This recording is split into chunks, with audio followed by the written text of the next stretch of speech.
Acts 25:13-22. A few days later, King Agrippa and Bernice arrived at Caesarea to pay their respects to Festus. Since they were spending many days there, Festus discussed Paul's case with the king. He said, "There's a man here whom Felix left as a prisoner. When I went to Jerusalem, the chief priests and elders of the Jews brought charges against him and asked that he be condemned. I told them that it is not the Roman custom to hand over anyone before they have faced their accusers, and have had the opportunity to defend themselves against the charges. When they came here with me, I did not delay the case, but convened the court the next day and ordered the man to be brought in.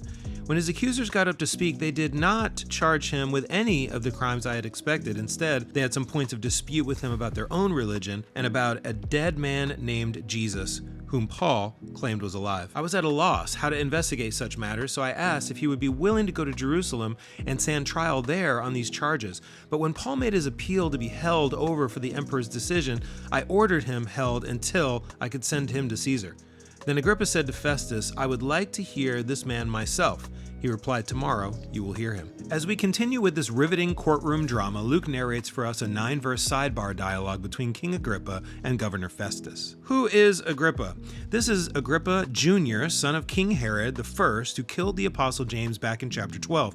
He's also the one that was struck down dead after being praised as a god. Who is Bernice? Sounds less like a Bible name and more like a neighbor down the street. Well, Bernice is the younger sister of her brother Agrippa Jr. And yes, it's as strange as it sounds. They appear like a married couple, and she was actually married to her uncle and had an affair with the Roman general Titus, who eventually became emperor, so it's kind of a mess. And as well connected as they are, they don't seem to know about Jesus. All they got is what verse 19 says, that some dead guy named Jesus is the cause of all this ruckus.